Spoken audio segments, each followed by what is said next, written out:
నన్ను ఈ world tobacco day 1 month celebrations చేస్తున్నాము.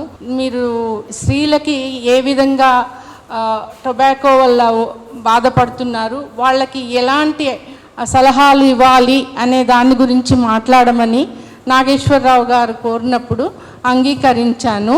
దీనిలో కామన్గా ఇంతకుముందు లేడీస్ టొబాకో వాడటం, టొబాకో కానీ టొబాకో ప్రోడక్ట్స్ కానీ వాడటము పూర్వం చాలా తక్కువగా ఉండేది.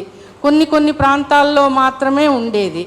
ఇప్పుడు ఇది ప్రపంచవ్యాప్తంగా లేడీస్ టొబాకో ప్రోడక్ట్స్ వాడటం అన్నది బాగా పెరిగింది. చిన్న వయసు నుంచి కూడా పెరుగుతోంది. అది ఒక విధమైన అలవాటుగా, అడిక్షన్గా మారిపోతోంది.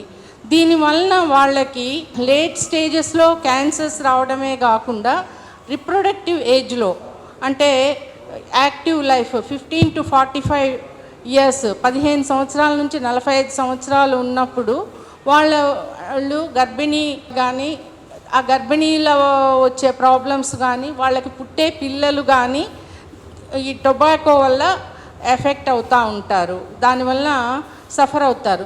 ఈ టొబాకో వల్ల అబార్షన్స్ ఎక్కువ అవుతాయి, అంటే గర్భస్రావాలు ఎక్కువ అవుతుంటుంది, నెలలు నిండకుండా పుట్టడం కూడా ఎక్కువ ఉంటుంది. అలాగే పుట్టిన తర్వాత పిల్లలకి పెరుగుదల కూడా సరిగా ఉండదు.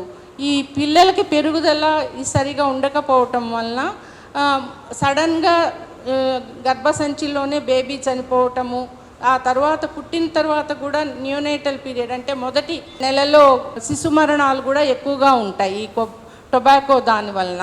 అలాగే మొదటి అంటే 3 నెలలు పిండం ఏర్పడే దశలో ఈ టొబాకో ఇవంతా ఎక్కువ తీసుకోవటం వలన కంజెనిటల్ మాల్ఫార్మేషన్స్ అంటే పిల్లల్లో అవకతవకలు ఉండి పుట్టడము, క్లెఫ్ట్ లిప్ అని అంటే లిప్ సరిగా ఫామ్ కాకుండా, అలాగే గుండె జబ్బులు, ఇలాంటి జబ్బులు కూడా ఎక్కువ వచ్చే అవకాశం ఉంటుంది. అందుకని ఈ టొబాకో మంత్ అవేర్నెస్లో వాళ్ళని కూడా అవేర్నెస్ కల్పించి, అవగాహన కల్పించి, ప్రెగ్నెన్సీ అంటే గర్భిణీ రాకముందే జాగ్రత్తలు తీసుకొని ఈ టొబాకో ప్రోడక్ట్స్ వాడటం ఆపిన తర్వాత ప్రెగ్నెన్సీ వస్తే మంచిది. వాడుతున్నా కానీ ప్రెగ్నెన్సీ కన్ఫర్మ్ అయిన తర్వాత కూడా ఇవి ఆపేయటం వలన మంచిది. సో ఈ 1 month కూడా ఈ అవేర్నెస్ కల్పించడానికి ఈ ఫౌండేషన్ ద్వారా అందరూ మీరు పత్రికలలో తర్వాత టీవీ ఛానళ్ళలో దీనికి కొంచెం విస్తృతంగా ప్రచారం కల్పిస్తే అది వాళ్ళకి సలహాలు సంప్రదింపులు చేయటానికి ఉపయోగపడుతుంది.